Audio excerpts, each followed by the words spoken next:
وبالوالدین احسانا صدق اللہ مولانا العظیم ان اللہ وملائکتہ یصلون علی النبی یا ایھا الذین آمنوا صلوا علیہ وسلموا تسلیما۔ تمام حضرات محبت سے درود شریف پڑھیں۔ اللہم صلی علی محمد وعلی آل محمد وبارک وسلم وصلی علیہ الصلاۃ والسلام علیک یا خیر خلق اللہ وعلی آلک واصحابک یا رحمۃ للعالمین۔ بعد از حمد و صلاۃ، جمعۃ المبارک کا عظمتوں و رفتوں والا دن جاری ساری ہے۔ ہم سب اللہ کے گھر کے اندر نماز جمعہ کے لیے حاضر ہیں۔ اللہ کریم ہماری حاضری اپنی بارگاہ کے اندر شرف قبولیت عطا فرمائے۔ حضرات گرامی، حقوق العباد میں سب سے بڑھ کر جو حق ہے وہ والدین کا حق ہے۔ اللہ کے بعد اللہ کے حقوق کے اندر تمام حقوقوں میں بڑھ کر جو حقوق العباد میں ہے، بندوں کے حقوق میں، وہ والدین کی خدمت ہے، والدین سے حسن سلوک ہے۔ والدین کی حسن سلوک کا جو معاملہ ہے،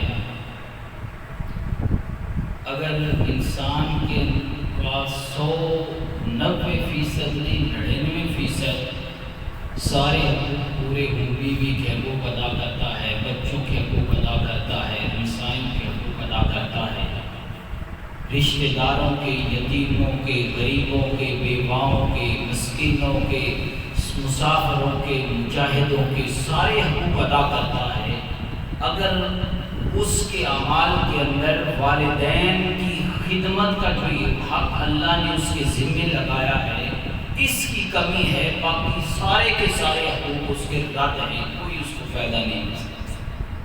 یعنی سب سے بڑھ کر اگر باقی حقوق جو معاملات ہیں ان کو اللہ کی بارگاہ میں مقبول کرانا چاہتے ہو تو والدین کی حق پہلے ادا کرو، باقی معاملات بعد کے اندر ہیں۔ تو اس کی اہمیت اس بات سے لگائی جا سکتی ہے کہ اللہ کریم نے قرآن مجید کے اندر نماز کا بھی حکم دیا، حج کا بھی حکم دیا، زکوٰۃ کا بھی حکم دیا، تمام جو عبادات ہیں اللہ تعالیٰ کے احکامات ہیں ان کا حکم موجود ہے، لیکن اللہ کریم نے صرف حکم دیا ہے، پوری تفصیل قرآن مجید میں نہیں بیان کی۔ مثال کے طور پہ اللہ نے حکم دیا وَأَتِمُّوا الْحَجَّ وَالْعُمْرَةَ لِلَّهِ، حج کرو، عمرہ کرو اللہ کے لیے، لیکن آگے تفصیل نہیں قرآن مجید میں، حدیث مصطفیٰ میں رسول اللہ نے بیان کی۔ قرآن میں صرف حکم ہے، اب حج تفصیل کیسے پتہ چلے؟ حج میدان عرفات میں کیا کرنا ہے، مینا مزدلفہ مقام ابراہیم پہ کیا کرنا ہے، مطاف کے اندر کیا کرنا ہے، رمل کیسے کرنا ہے، یہ سارے احکامات اللہ نے کے محبوب نے حدیث کے اندر بیان کیا۔ زکوٰۃ کا حکم ہے قرآن مجید میں، تفصیل حدیث کے اندر، لیکن والدین کی جو خدمت ہے، احترام ہے، اللہ کریم نے قرآن مجید کے اندر ایک آیت کریمہ کے اندر والدین کے سارے حقوق بیان کیا، تفصیلاً بیان ہے۔ یہ نہیں کہ صرف ایک ذکر کر دیا باقی چھوڑ دیا، نہ، سارے حقوق، ساری تفصیل اللہ کریم نے بڑی باریک بینی سے بیان کی۔ سورہ بنی اسرائیل 15واں پارہ، خالق کائنات نے فرمایا وَقَضَىٰ رَبُّكَ أَلَّا تَعْبُدُوا إِلَّا إِيَّاهُ وَبِالْوَالِدَيْنِ إِحْسَانًا، فرمایا خبردار تم اللہ کے سوا کسی کی عبادت نہیں کرنی، وَبِالْوَالِدَيْنِ إِحْسَانًا، اور والدین سے حسن سلوک کرنا ہے، والدین سے نیکی کرنی ہے۔ حضرات گرامی آپ دیکھو نا، اس آیت کریمہ پہ غور کریں، اللہ نے پہلے اپنی عبادت کا حکم دیا، بعد کے اندر والدین سے نیکی کا حکم دیا، جوڑ کر بیان کیا، ان کو جدا نہیں کیا۔ جس طرح اللہ کو ایک ماننا حقوق اللہ میں سب سے اول ہے، بندہ اللہ کو نہ مانے، باقی رسول اللہ کو بھی مان لے، فرشتوں پہ بھی مان لے آئے، کتابوں پہ ایمان لے آئے، سارے معاملات کرے، وہ کافر ہے۔ جب تک اللہ پہ پہلے ایمان نہیں لائے گا باقی کوئی اس پہ احکام نافذ نہیں ہوگا۔ اسی طرح بندہ سارے احکامات بیان کرے، عمل کرے، والدین سے حسن سلوک نہیں کرتا، میرا رب کوئی بھی عمل قبول نہیں کرتا۔ رب نے اپنی عبادت اپنے ساتھ والدین کو ملا کے ذکر کیا، اگر میری عبادت کرو وبالوالدین احسانا، اس کے بعد والدین سے حسن سلوک کرو، نیکی کرو۔ اب لفظ احسان جو ہے نا، اگر اللہ فرما دیتا وبالوالدین احسانا فرمایا ہے، یہ کافی تھا، اس کے اندر ساری خوبیاں پائی جاتی ہیں، والدین کے سارے حقوق اس بالوالدین احسانا تک موجود تھے۔ جو بھی اچھائی ہے نیت کے اندر آتا ہے، ذہن کے اندر آتا ہے کہ یہ کام بھی اچھا ہے، وہ والدین سے کرو۔ لیکن اللہ نے یہاں تک ہی نہیں حکم دیا، آگے آیا کریمہ ہے اما یبلغن عندک الکبر احدہما او کلاہما، فرمایا تمہارے والدین ہیں دونوں، یا ماں چلی گئی باپ ہے، باپ چلا گیا ماں ہے، دونوں موجود ہیں، فرمایا ان کے ساتھ حسن سلوک کرو، احترام کرو ان کا، فرما برداری، ان کی خدمت کرو۔ اب پہلے احسان فرمایا، پھر آگے یہ حکم دے دیا جھک کر رہو، ادب کرو، احترام کرو، سارے معاملات سے کر دیے۔ باری تعالیٰ بس اس سے آگے کوئی حکم ہے؟ ہاں، اللہ کا ابھی آیا کریمہ ختم نہیں ہوئی، فرمایا اف ولا تنہرہما، ان کے سامنے اف نہ کرو، وقل لہما قولا کریما، کہ ان کے ساتھ میٹھا انداز، نرم رویے سے گفتگو کرو۔ یہ رب ذوالجلال بندوں کو تلقین کر رہا ہے، جیسے نماز کا حکم دیا ایسے ہی والدین کی اطاعت کا بھی رب حکم دے رہا ہے۔ اور پھر فرمایا آگے کما ربیانی صغیرا، میری بارگاہ میں ان کے لیے دعا مانگا کرو کہ اللہ ان پر اپنی رحمت نازل فرما، کما ربیانی صغیرا، اس طرح انہوں نے بچپن پہ ہم پہ سایہ رحمت رکھا، اے اللہ ان پر تو اپنی رحمت نازل فرما۔ حضرات گرامی، والدین کے معاملات، خدمت کرنا، ان سے حسن سلوک کرنا، یہ دین کا سب سے اہم تقاضا ہے، سب سے اہم ڈیمانڈ ہے۔ پھر ماں باپ دونوں کی فضیلت جو ہے، عظمت جو ہے، شان ہے، اللہ کی بارگاہ میں برابر ہے۔ یہ نہیں کہ ماں کی فضیلت زیادہ ہے تو باپ کی فضیلت کم ہے، نہیں، جب بھی اللہ نے حکم دیا نا اطاعت اور فرما برداری کا، تو وبالوالدین احسانا، والدین سے حسن سلوک کرو، یعنی دونوں سے۔ ہاں، خدمت کے حوالے سے ماں کو فوقیت حاصل ہے، خدمت کے حوالے سے درجہ ماں کا زیادہ ہے، خدمت کے حوالے سے۔ اس طرح حدیث پاک کا حوالہ عرض کر دو، میرے کریم آقا بیٹھے ہیں، ایک شخص آ گیا، اس نے عرض کیا یا رسول اللہ، میرے حسن سلوک کا سب سے زیادہ حقدار کون ہے؟ سرکار مدینہ صلی اللہ علیہ وسلم فرمانے لگے تیری ماں۔ پھر سے یہی سوال رپیٹ کیا گیا، دہرایا گیا، میرے کریم نے فرمایا تیری ماں۔ پھر پوچھا گیا رسول اللہ اس کے بعد؟ آپ نے فرمایا تیری ماں۔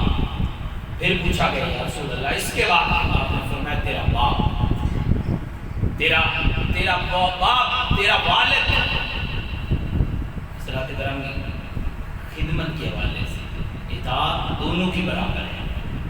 پھر قرآن مجید کے اندر ماں کی جو خدمت کا زیادہ وجہ بیان کی اللہ خالق نے، وہ ایک یہ ہے کہ اللہ نے حکم دیا وَوَصَّيْنَا الْإِنسَانَ بِوَالِدَيْهِ حَمَلَتْهُ أُمُّهُ وَهْنًا عَلَىٰ وَهْنٍ، فرمایا انسان کو وقت یاد کر جب تیری ماں نے تجھے پیٹ میں رکھا، تکلیفوں پہ تکلیفیں سہ کر 9 ماہ پیٹ میں رکھا، وہ جو ایام 9 ماہ تھے سارے تکلیف میں گزارے۔ پھر جب ڈلیوری کا وقت پیدائش کا ہوا، موت کا وہ لمحہ ہوتا ہے عورت پہ، وہ موت سے گزر کر تکلیفوں پہ تکلیفیں سہ کر اس نے تمہیں جنم دیا، فرمایا اس کا، اور پھر 2 سال 2-2.5 سال تک تمہیں اپنا خون پلایا، دودھ تمہیں پلاتی ہے، اور میں اس لیے تمہیں یاد دلا رہا ہوں اے رب کہ والدین سے سلسلے سے دور رہے، والدین سے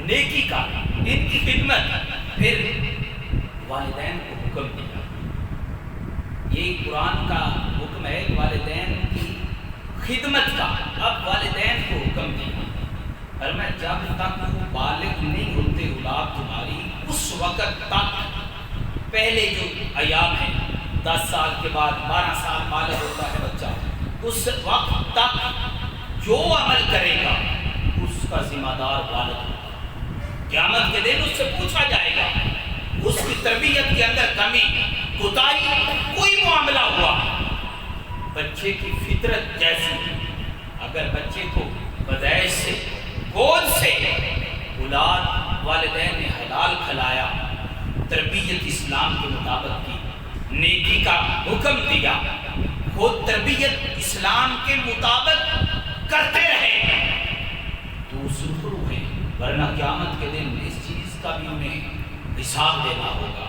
اگر تربیت اسلام کے مطابق ہے تو سرخرو ہو جائیں گے، اگر کمی رہ گئی تو پھر اس کا نقصان والدین اٹھانا پڑے گا۔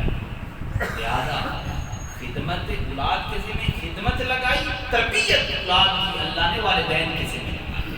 اس پر حدیث پاک سن لیں میرے کریم آقا، پھر پہلے حضرت سیدنا فاروق اعظم رضی اللہ تعالیٰ عنہ کا وہ فرمان، آپ کے پاس ایک شخص آ گیا، شخص آ گیا، اس ساتھ بچہ ہے، اس نے آ کر بچے کی شکایت کی، کہا اے خلیفہ مسلم، اے خلیفۃ المسلمین فاروق اعظم، یہ میرا بیٹا ہے، مجھے گالی دیتا ہے، مجھے برا بلا کہتا ہے، تکلیف دیتا ہے، آپ اس کی تربیت کریں، اسے سمجھائیں۔ حضرت سیدنا فاروق اعظم رضی اللہ تعالیٰ عنہ نے بلایا، قریب کیا، میرا بیٹا قرآن میں اللہ نے والدین کی خدمت کا حکم دیا ہے، نیکی کا حکم دیا ہے، ان سے حسن سلوک کا حکم دیا ہے، تو ان کی نافرمانی کرتا ہے۔ وہ بچہ جو نوجوان تھا وہ رو پڑا، اس نے عرض کیا یا خلیفۃ المسلمین، اے عمر پوچھے میرے باپ سے، انہوں نے میری ماں جب اپنی بیوی بنانے کے لیے عورت چنی، کوئی انہوں نے نہیں دیکھا اس کا کردار کیسا تھا، کریکٹر کیسا تھا، ان کے معاملات کیسے تھے، صورتحال کیسی تھی، انہوں نے کوئی مٹی بکاتی لونڈی آئی چن لیا اسے، ان سے نکاح ہوا۔ حضرات گرامی، پھر انہوں نے مجھے آج تک پوری ایک آیا کریمہ بھی سنائی، مجھے قرآن کی ایک ایت پڑھ کے سکھائی، میرا نام انہوں نے ایسا رکھا جس کا مطلب ہے کہ گندگی کا کیڑا۔ اے خلیفۃ المسلمین، باپ کے حقوق مجھ پہ ہیں، رب نے حکم دیا ہے ان کے سامنے اف نہ کرو، ان کی بے ادبی نہ کرو، لیکن والدین کی ذمہ داری اولاد کے حوالے سے نہیں ہے۔ انہوں نے فرمایا ہے، آپ غصے میں آ گئے، اس بات کو کہا کیا انہوں نے تربیت اس کی نہیں نا اسلام کے مطابق کی، اب تیری بے ادبی کرتا ہے، جا اس کو برداشت نہ، میری دربار سے نکل جا۔ یعنی آپ نے پھر اس پر حدیث پاک امام طبرانی نے موجم کبیر کے اندر اس حدیث کو نقل کیا۔ میرے کریم آقا صلی اللہ علیہ وسلم بیٹھے ہیں، آپ نے فرمایا اللہ رحم فرمائے ان والدین پر جن کی وجہ سے اولاد کو کوئی تنگ نہیں کرتا، والدین پر اللہ رحم فرمائے، رحمت ہو ان والدین پر جن کی وجہ سے اولاد ڈسٹرب نہیں ہے، اولاد کو پریشانی نہیں ہے۔ فرمایا اللہ رحمت فرمائے اس اولاد پر جن کی وجہ سے والدین پریشان نہیں ہیں۔ یعنی دونوں ترازو اللہ نے برابر رکھے، یہ نہیں کہ اولاد کو حکم دے دیا بس خدمت کی جاؤ، اولاد والدین کو کوئی نہیں تربیت کے لیے درس دیا، نہ اولاد کو حکم دیا خدمت کرو والدین کی، اور والدین کو حکم دیا اولاد کی تربیت ایسی کرو کہ انہیں تمہیں بتانا نہ پڑے میں تیرا ابا ہوں، میری خدمت کر، مجھے گالی نہ دیا کر، میری بے ادبی نہ کیا کر۔ فرمایا ایسی تربیت کرو کہ جب تم کھڑے ہو جاؤ نا تو بیٹا بیٹھا نہ رہے، تمہارے ساتھ وہ بھی کھڑا ہو جائے، تم جب آ جاؤ تو تمہارے لیے نشست خالی کر دے، ایسی تربیت کرو تو تب احساس ہونا. فرمایا اولاد اگر نافرمانی کرتی ہے وہ بھی مجرم ہے. اگر والدین لاپرواہی تربیت میں کرتے ہیں تو والدین سے بھی پوچھا جائے گا. ان کے گلے میں بھی قیامت کے دن توق ڈالا جائے گا کہ تم نے تربیت اچھی نہیں کی. تربیت کا اتنا اثر ہے والدین کی. حضرت قطب الدین مختیار کاکی رحمت اللہ علیہ اللہ کے ولی ہوئے. آپ نے والدین کی خدمت کی, ماں کی خدمت کی. میں نے 12 واقعہ بیان کیا. ماں پانی مانگتی ہے, پانی نہیں بھر کے لائے, ماں سوئی ہوئی ہے. آپ نے جگانا بھی نامناسب سمجھا اور غیر یہاں سے ہٹ کر سونا بھی غیر مناسب سمجھا. آپ نے پیالہ لیا, سرانے کھڑے ہو گئے حضرت قطب الدین مختیار کاکی. ماں جاتی نا فجر کے وقت تو اس نے دیکھا بیٹا بھی کھڑے ہو, اور میں اپنی پانی نہیں تھا, میں بھر کے لایا ہوں. سو گئی. جگانا بھی بے ادبی سمجھا, غیر حاضری بھی بے ادبی سمجھی. آپ نے بغیر توقف کیے آپ نے اپنا دامن کھولا, اللہ کی بارگاہ میں عرض کیا اے اللہ میرے بیٹے نے میری خدمت کا حق ادا کر دیا. میں عرض کرتی ہوں اے اللہ میرے بیٹے کو ولیوں کا امام بنا دے. حضرات گرامی دعائیں حضرت داتا علی اجمیری رحمت اللہ علیہ, آج ان کا عرس جاری ہے. آج یہ جو ایام ہے حضرات گرامی اولیاء کے اندر بڑا مقام ہے. 10 صدیوں سے زیادہ عرصہ ہو گیا. حضرات گرامی غوث اعظم کا زمانہ آپ کا, وہ ایک ہی زمانہ تقریباً بنتا ہے. اللہ اکبر. آپ سے کسی نے پوچھا کہ آپ بڑا مقام اللہ نے دیا ہے. مقام ہم نے نہیں زمانہ پایا, ہم نے انہیں کی کرامتیں کتابوں میں پڑھی یا لوگوں سے سنی خدا باتیں. حضرات گرامی اگر نہ بھی ہوتی کرامتیں, کتابیں نہ بھی سیر کرتی, آج اللہ کا وعدہ ہے فاذکرونی اذکرکم, تم مجھے یاد کرو میں تمہیں یاد کروں گا. یاد کرنے کا مطلب یہ ہے تم نے مجھے یاد کیا تو میں تمہارے چلے جانے کے بعد تمہارے ذکر کو اتنا طول دوں گا کہ ہر زمانے کے اندر تمہارا ذکر لوگ کرتے رہیں گے. اب داتا علی اجمیری رحمت اللہ علیہ کی کرامت نہ بھی ہوتی, آپ کا کوئی کتاب یا علماء سے کرامتیں نہ بھی سنی ہوتی, اللہ کی عزت کی قسم ان کا جو مقام ہے نا, علی معین الدین چشتی اجمیری, اتنے بڑے اجمیر شریف انڈیا کے اندر ان کا دربار ہے. اتنے بڑے صاحب کرامت ولی تھے. وہ بھی اگر آتے ہیں فیض لینے, مصطفیٰ کا فیضان لینے آتے ہیں تو وہ داتا کی نگری ادھر داتا کی چوکھٹ پہ آ کر لیتے ہیں. اتنا بڑا فیض والا بندہ. پوچھا گیا اے داتا اتنا بڑا مقام, اتنی بڑی فضیلت. آگے اس زمانے کے اندر جب لاہور میں شریف لائے داتا علی اجمیری رحمت اللہ علیہ, تو اس وقت کچھ مسئلہ بنا. آپ نے مسجد جب بنائی داتا صاحب رحمت اللہ علیہ نے, تو کچھ لوگ آ گئے, مولوی آ گئے, فتویٰ باز. انہوں نے کہا بابا ملنگ جو بنا ہوا ہے بزرگ ہے, تو نے جو مسجد کا محراب بنایا ہے نا اس کی سمت درست نہیں, کعبے کی طرف اس کی سمت نہیں ہے. اللہ اکبر. انہیں کیا علم تھا, وہ سمجھتے تھے داڑھی والا بابا ہے, اس کا ایک جبہ پہنا ہوا ہے, کچھ ملنگ ساتھ بیٹھے ہیں. انہیں علم کیا تھا کہ اس اللہ کے بندے کو اللہ نے کتنی عزتیں دے رکھی ہیں, اور یہ آگے جا کر قیامت تک لوگوں کے لیے ایک مینارہ نور ثابت ہوگا.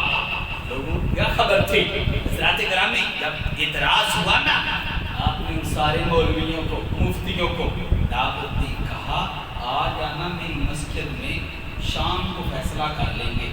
حضرات گرامی آئے, سارے اکٹھے ہو کے آئے. آپ نے فرمایا میں نماز پڑھتا ہوں, کعبے کی سمت تم دیکھ لینا. فرمایا پیچھے آپ نے اللہ اکبر, جماعت ہوئی. مغرب, کچھ روایات کے اندر مغرب اثر جو بھی وقت تھا نماز کا, آپ نے نماز کے لیے اللہ اکبر کیا. سلام جب پھیرا نا, سارے مولوی قدموں پہ گرے. کیوں؟ انہوں نے پوچھا کیا ہو گیا تمہیں, تم تو اعتراض کر رہے تھے کہ کعبے کی سمت درست نہیں. آپ علماء کہنے لگے, مفتی کہنے لگے, جب ہم نے ادھر اللہ اکبر کیا, اللہ کا ذکر کیا, سامنے کعبہ نظر آ گیا. ہم نے کعبہ دیکھا, بالکل میراب کعبہ کے سامنے آپ کی مسجد کا محراب ہے۔ حضرات گرامی، ان سے کسی نے پوچھا، اے دا علی اجمیری، اتنی عظمت، اتنا مقام، ادھر کوئی روگی آتا ہے مقابلے کے لیے تو آپ اپنے جوتوں سے وہ آ کے اپنا کرتب دکھاتا ہے، شعبدہ بازی کرتا ہے، آ کر کہتا ہے مجھے میرے پاس یہ طاقت ہے، میں ہوا میں اڑ سکتا ہوں۔ آپ نے فرمایا ذرا دکھا تو صحیح کیسے اڑتے ہیں۔ وہ اڑنے لگا ہوا میں جادو کے ذریعے۔ آپ نے کہا تیری یہ طاقت، آپ نے اپنے جوتے جو نالین پڑے تھے، پاپوش مبارک تھے، آپ نے اشارہ کیا، فرمایا اس بد وقت کو میرے جوتے ہی واپس لے آئیں گے۔ اشارہ کیا جوتوں کو، جوتے گئے اس کے سر پہ برسے وہ واپس آیا، آ کر سمجھ گیا کہ یہ اللہ کے ولی ہیں، اللہ کے نیک بندے ہیں، کوئی عام بندہ نہیں ہے۔ آپ سے سوال ہوا، آپ سے پوچھا گیا کہ داتا صاحب بتائیں اے اجمیری، یہ اتنا مقام کہاں سے ملا؟ آپ نے کہا 3-4 درجے ہوتے ہیں ملائکہ کے۔ فرمایا پہلا جو درجہ تھا نا، ایک درجہ میں اپنی عبادت آہوزاری اللہ کی بارگاہ، اللہ کے حکموں پہ، رسول اللہ کے حکموں پہ عمل کرتا رہا، مجھے ایک درجہ ملا۔ فرمایا باقی جو 3 درجے ہیں نا، وہ مجھے والدین کی خدمت اور دعاؤں سے حاصل ہوئے۔ مجھے 3 درجے والدین کی اطاعت، ان کی خدمت سے حاصل ہوئے ہیں۔ حضرات گرامی، دین کا سب سے اہم تقاضا والدین کی خدمت ہے۔ والدین کی خدمت نہیں ہے رفاع عامہ کے جو مرضی ہے کام کرتے رہے، سخی بنے رہے۔ میرے کریم آقا صلی اللہ علیہ وسلم فرمانے لگے، فرمایا لوگوں رب کو راضی کرنا ہونا والدین کو راضی کرنا، اور رب کی رضا والدین کی رضا میں، اور والدین کی رضا رب کی رضا میں۔ رب اور ان کی نافرمانی بھی رب کی ناراضگی کا سبب ہے۔ والدین کی نافرمانی رب کی ناراضگی کا سبب ہے۔ لہذا جن کے والدین زندہ ہیں، والدین کی خدمت کریں، قدر کریں، اور اللہ والدین کو بھی ہدایت عطا فرمائے اولاد کی تربیت کرنے کی، اچھی تربیت، اور اولاد کو اللہ ہدایت عطا فرمائے خدمت کی۔ اللہ تعالیٰ ہمیں دونوں جہانوں کی عزت عطا فرمائے، آمین۔ وما علینا الا البلاغ المبین۔